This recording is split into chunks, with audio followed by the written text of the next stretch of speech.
Good morning. Thank you for joining me today.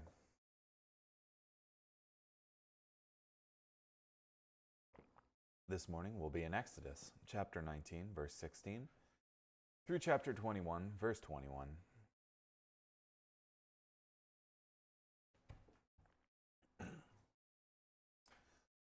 On the third day, in the morning, there was thunder and lightning and a dense cloud on the mountain, and the sound of a very loud horn.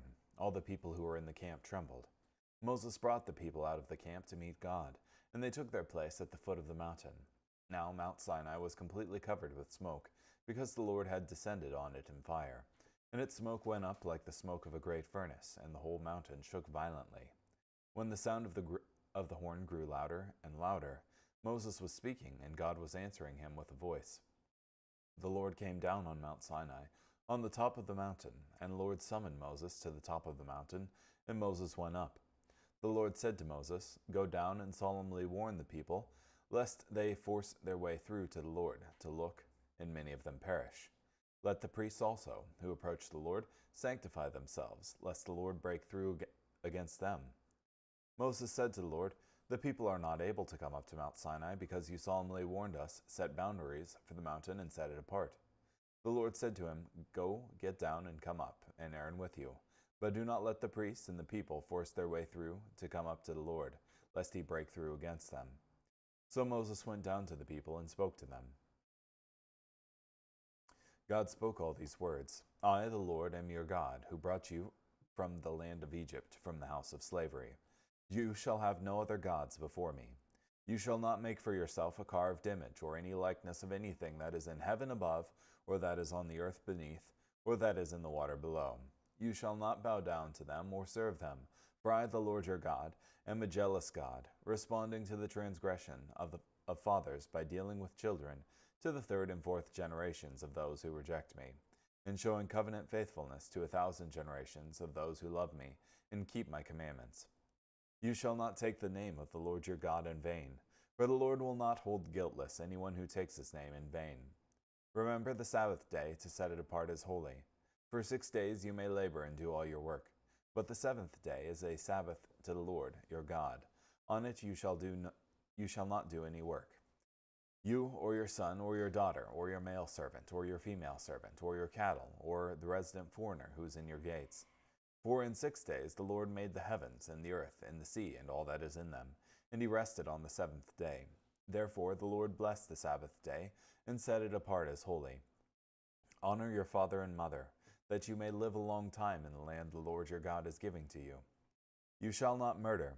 You shall not commit adultery. You shall not steal. You shall not give false testimony against your neighbor. You shall not covet your neighbor's house. You shall not covet your neighbor's wife, nor his male servant, nor his female servant, nor his ox, nor his donkey, nor anything that belongs to your neighbor." All the people were seeing the thundering and the lightning, and heard the sound of the horn, and saw the mountain smoking. And when the people saw it, they trembled with fear and kept their distance. They said to Moses, "You speak to us, and we will listen, but do not let God speak with us, lest we die."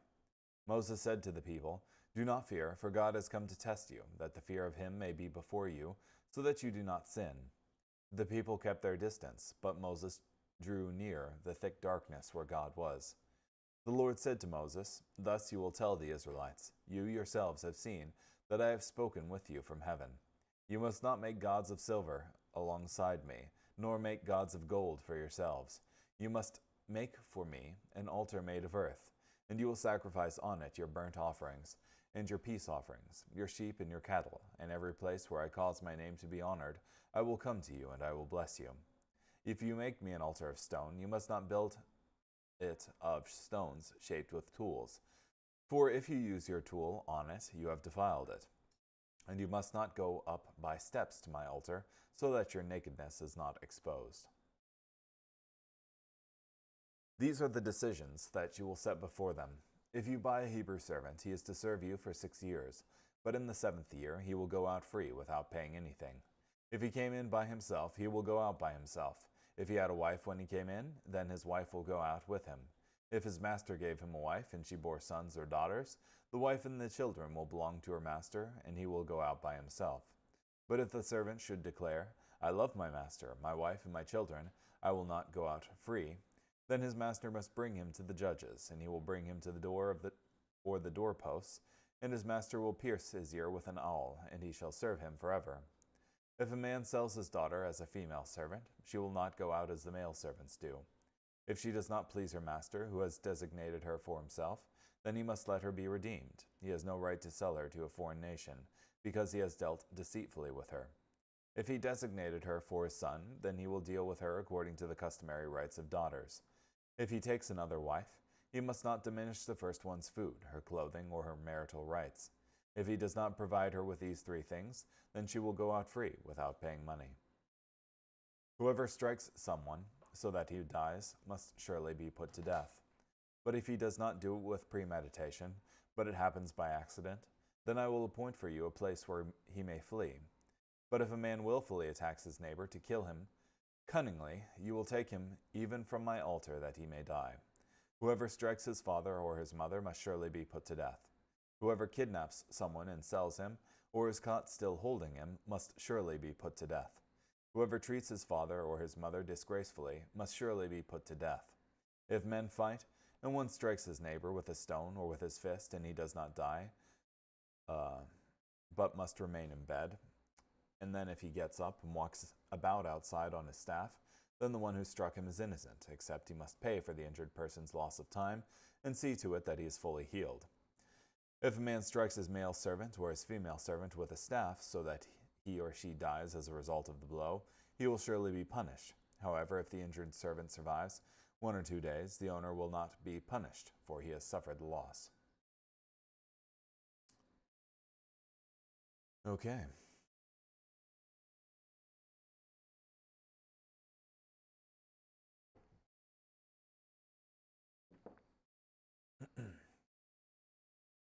Yeah, so you have here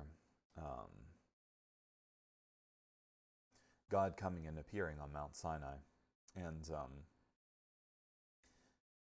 making doubly sure that the people don't break out and try to come up to the Lord.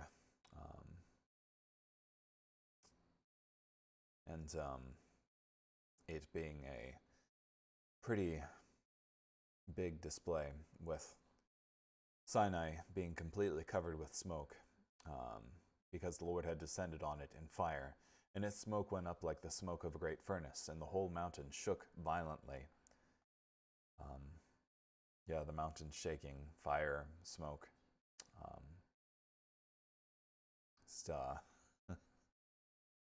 Lots of activity there.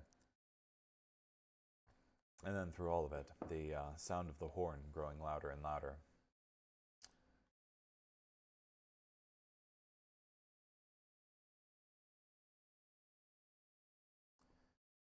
And then you have the Lord giving Moses the 10 Commandments here, which notably starts off with, "You shall have no other gods before me."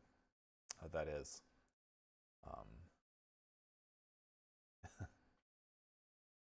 don't bring other gods into God's presence, because God is the only God who exists. That is, Yahweh is the only God who exists.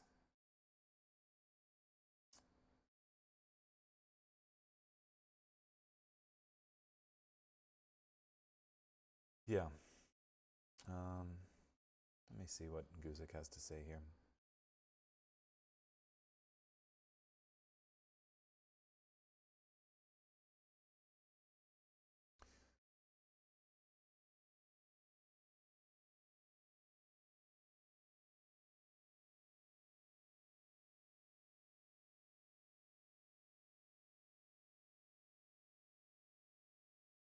Yeah, collectively, Israel heard the Lord God speak from Mount Sinai in an audible voice. Yeah, and they trembled at it.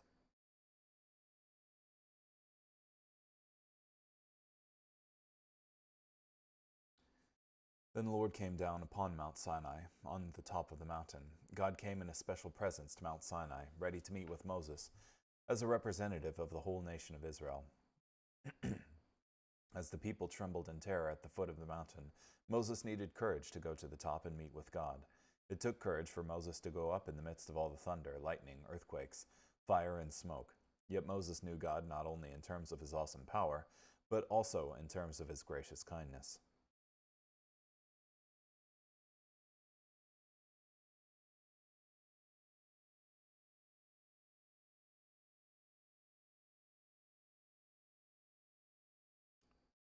Do not let the priests and the people break through to come up to the Lord.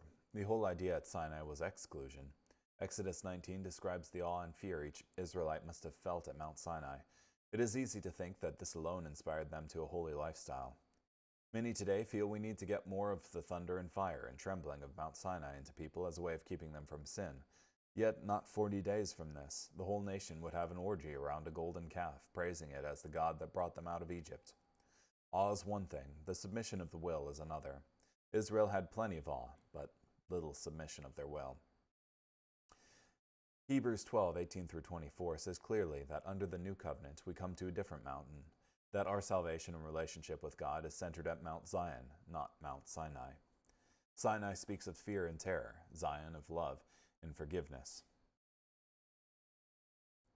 Sinai is all about law, Zion is all about grace. Therefore, we shouldn't come to Zion as if coming to Sinai.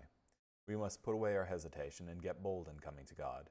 Even so, there is much for us to learn at Mount Sinai. We learn of God's holy requirements and what we have to do before we can come to Him. In a similar manner to those at Mount Sinai, there are things we must do to meet with God. We must receive God's word, be set apart, be cleansed.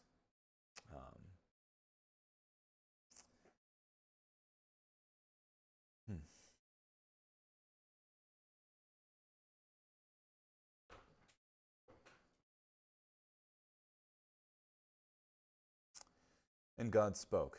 It is proper to believe that God spoke these words to Israel as a whole, as they assembled together at the foot of Mount Sinai. There God answered Moses by voice, as Moses stood among the people at the foot of Mount Sinai. These commandments were after all addressed to the ordinary Israelite, not to the religious elite of the day. They are expressed in strong, simple terms, understandable to all, and deal with the temptations of the common man, not of the theologian. After this, the people asked that God not speak with them directly, and that Moses be the messenger. After this, Moses went back up to the mountain to receive more revelation from God for the people. In reading and thinking through these commandments, it should be always remembered that Israel first heard these commands spoken by God from heaven in an audible voice. This made the strongest, most authoritative impression upon the people possible. Yeah, here you have God audibly telling the people directly, "Thou shalt have no other God before me."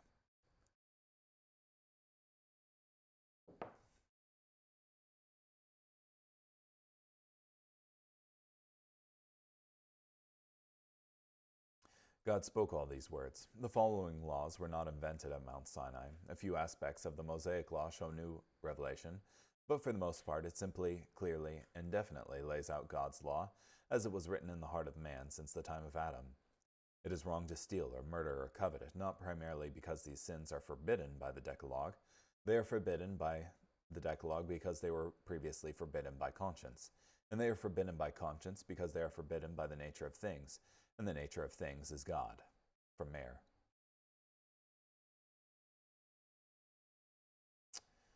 It has been well said that the commandments are God's nature expressed in terms of moral imperatives. That's a good way to put it.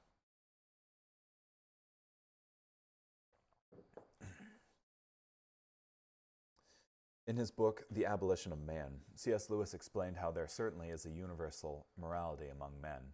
He gave concrete examples of how all cultures in the past were able to agree on the basics of morality, because these principles are implanted in the heart and mind of mankind.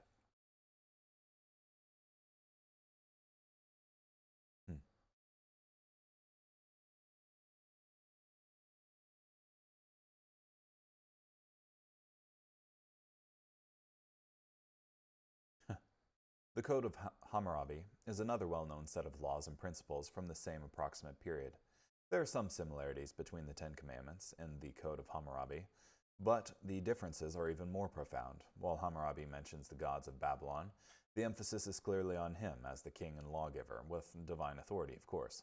The Code of Hammurabi begins with page after page of how wonderful Hammurabi is and how much he has accomplished. Hammurabi is clearly above his own law, since he was the embodiment of the law. Not so with Moses. The emphasis is clear.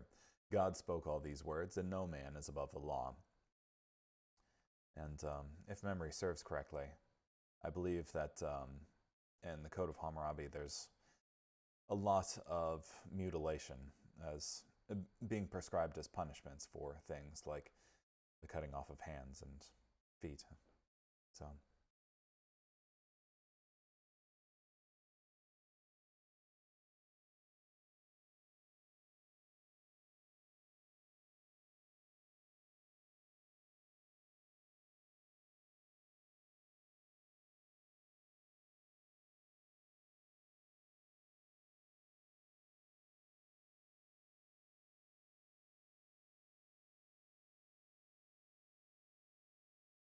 God spoke all these words. The Bible tells us that the law is holy, just, and good.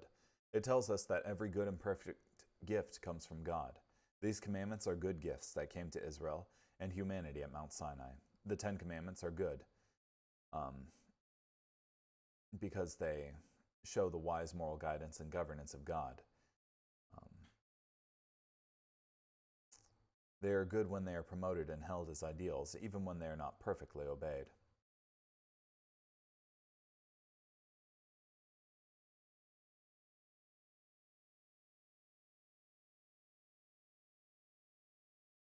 Yeah.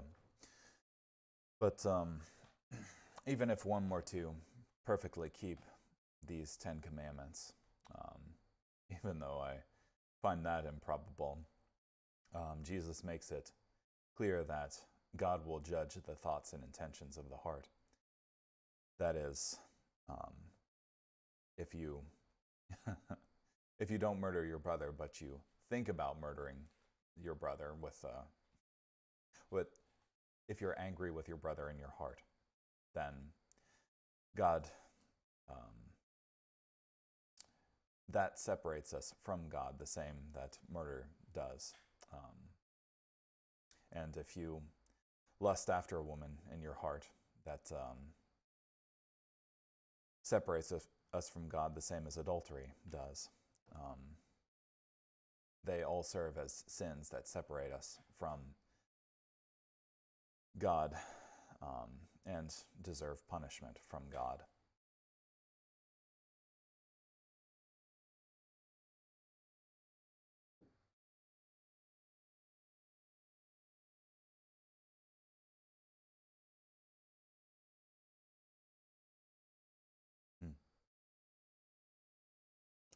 Before God commanded anything of Israel, he reminded them what he had done for them. This was a clear foundation. Because of who God is and what he has done for us, he has the right to tell us what to do, and we have the obligation to obey him.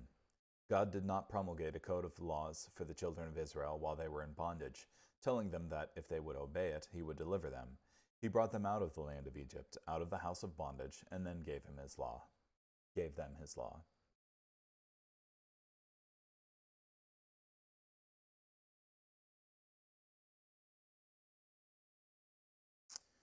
You shall have no other gods before me. In the days of ancient Israel, there was a great temptation to worship the gods of materialism, such as Baal, the god of weather and financial success, and sex, such as Ashtaroth, the goddess of sex, romance, and reproduction, or any number of other local deities. We are tempted to worship the same gods, but without the old-fashioned names and images. It has been said, perhaps first by John Calvin, that human nature is like an idol factory that operates constantly. We constantly deal with the temptation to set all kinds of things before or competing with God and his preeminent place in our life. No other gods before me. This does not imply that it is permissible to have other gods as long as they line up behind the true God. Instead, the idea is that there are to be no other gods before the sight of the true God in our life. According to Cole, before me is literally to my face. This means God demands to be more than added to our lives. We don't just add Jesus to the life we already have, we must give him all our life.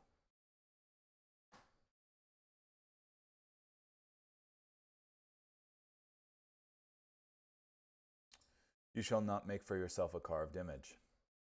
Some take this command to prohibit any kind of representation of God, such as with a painting of Jesus or a picture of a dove to represent the Holy Spirit, or any other representation. However, others emphasize that the prohibition is actually in the making of an image that would be, or would likely be, worshipped.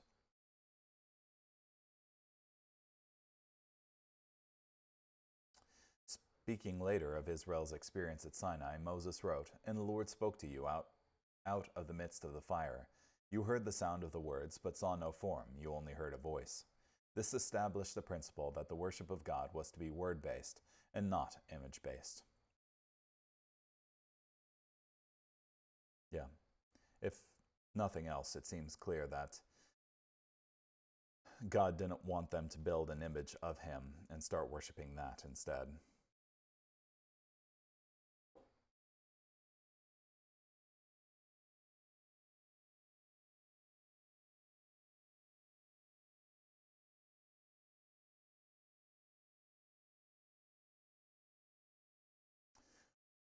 For I, the Lord your God, am a jealous God. God is jealous in the sense that he will not accept being merely added to the life. He insists on being supreme and does this out of love.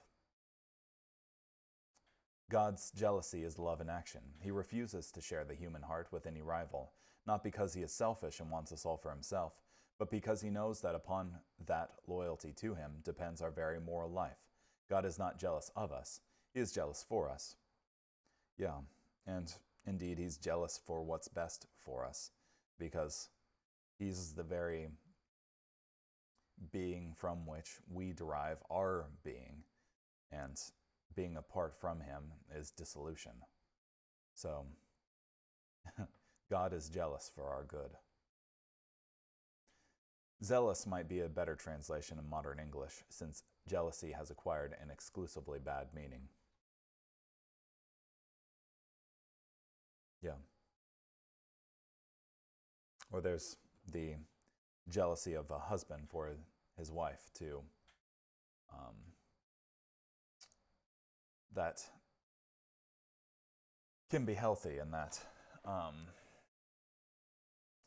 it's not the jealousy that is suspicious of all the goings-on of the wife while he's not in her presence, but the jealousy for her good that is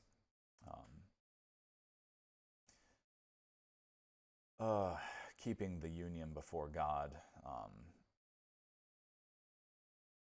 and other things of that nature.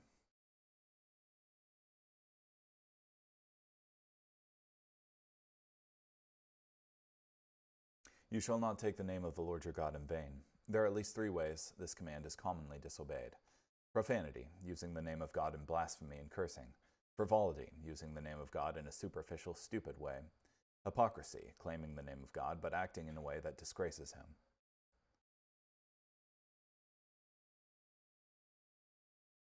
Yeah, I think this is what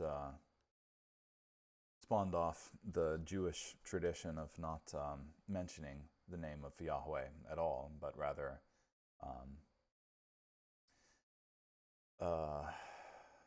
saying a different word like Jehovah or Adonai.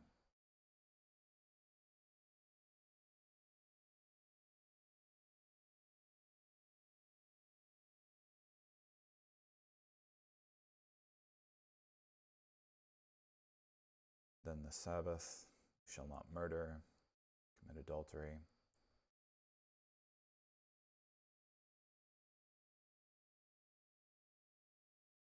Shall not steal, bear false witness against your neighbor. The primary sense of this command has to do with the legal process, yet it is common to speak in an informal court, where what we say is taken seriously, and truth or error matters for us and for others. In an extended sense, we can break the ninth commandment through slander and tale-bearing, creating false impressions, by silence, by questioning the motives behind someone's actions, or even by flattery. Shall not covet.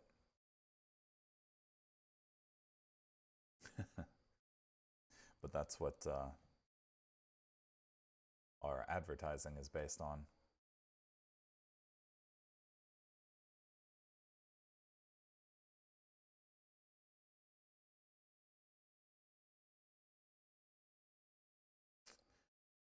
They said to Moses, "You speak with us, and we will hear, but let not God speak with us, lest we die."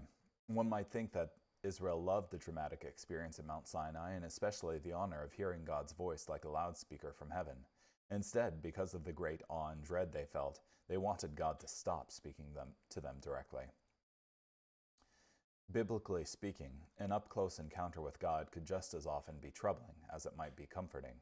Israel could not see, feel, and hear this much from God, and not at the same time be acutely aware that He is perfect and holy, and they were not.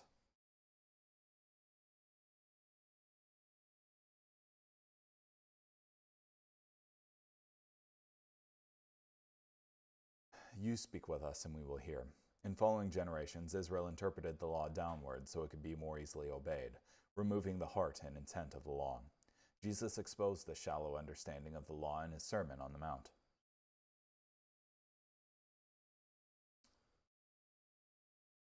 Let not God speak with us, lest we die. In drawing back from direct dealing with God, Israel wanted Moses to be their mediator, fearing death if they did not have a mediator.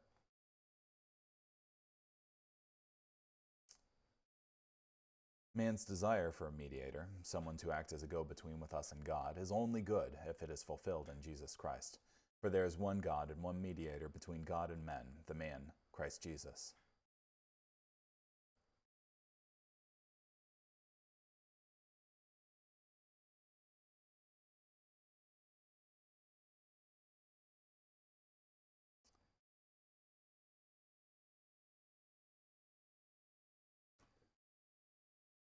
And then the building of an altar, and then these are the judgments which you shall set before them.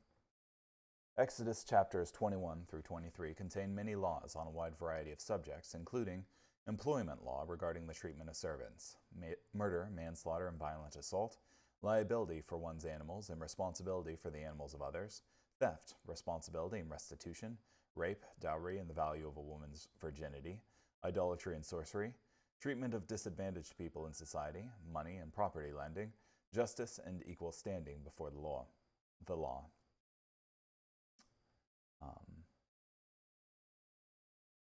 The wide-ranging character of these laws shows that God gave them both for the laws in themselves, but also for the principles and precedent they would establish for the judges appointed by Moses. Yeah. And I think it's good to keep the whole of these laws in mind as much as possible too, especially when it comes to things like slavery, because it's easy for us to project back what slavery means. But concerning Exodus 21,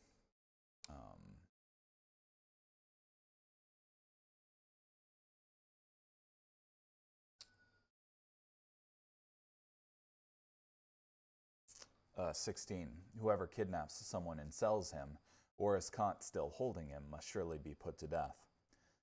So the penalty for stealing a man and selling him is death. So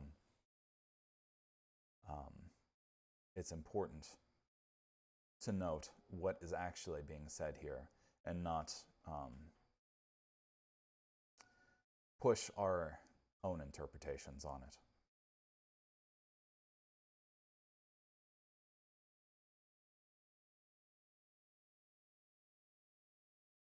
There were 4 basic ways a Hebrew might become a slave to another Hebrew. In extreme poverty, they might sell their liberty. A father might sell a daughter as a servant into a home with the intention that she would eventually marry into that family. In the case of bankruptcy, a man might become servant to his creditors, if a thief had nothing with which to pay proper restitution.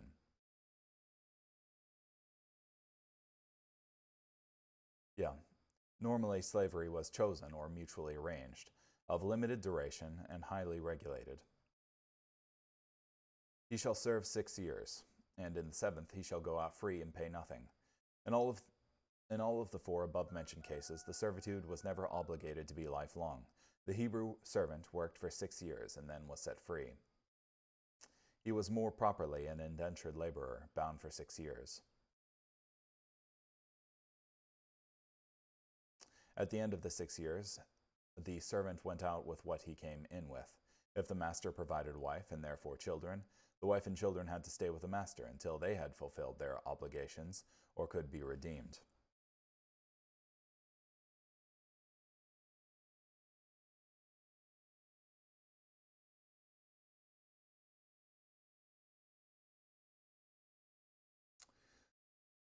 If, after the 6 years of servitude, a servant wished to make a lifelong commitment to his master, in light of the master's goodness and his blessings for the servant, he could, through this ceremony, make a lifelong commitment to his master. The commitment was not motivated by debt or obligation, only by love for the master and the good things that the master had provided for the servant. So when it says that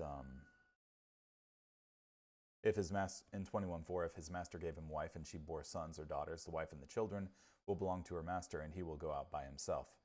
That is, she can't short-circuit her servitude by marrying another servant and going out prematurely. But after the period of the 6 years, then she can go out.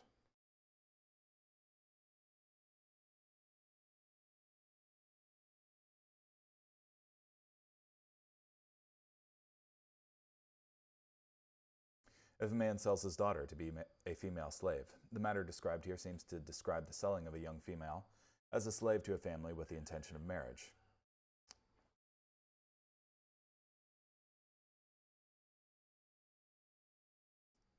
Probably the origin of the custom was the same in either case, to avoid paying a higher bride price at a later age, and to rear the future daughter-in-law within the family, ensuring that she fitted in.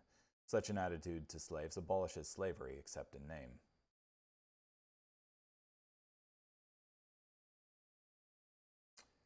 He shall let her be redeemed. If her master did not marry her or decided not to give her to his son, the master was still obligated to respect her rights under God's law.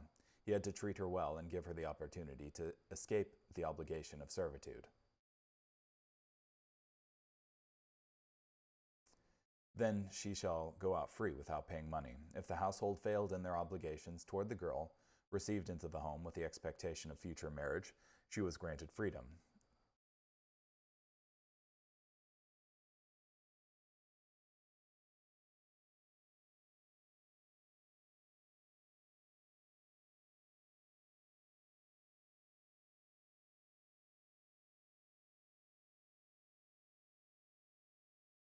He who curses his father or mother shall surely be put to death. The idea was of an adult child who threatened their parents. Though this law was severe, it preserved a critical foundation for civil society, respect between generations. The idea of the curse here is more like what we would think of as a death threat.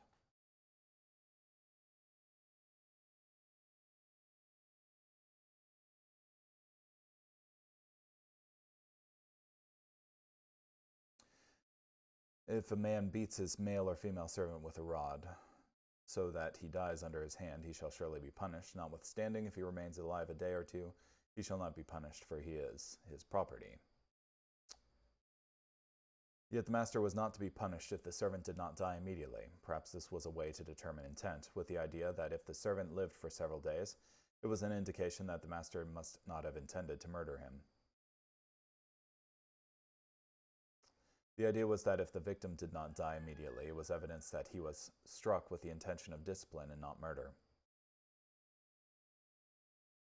Additionally, if the slave died through this unintentional attack, the loss of property was thought to be penalty enough to the master. Adam Clarke noted that this reflects a general principle in the law of Moses, greater consideration to the rights of the accused. and all penal laws should be construed as favorably as possible to the accused. The aim of this law was not to place the slave at the master's mercy, but to restrict the master's power over him.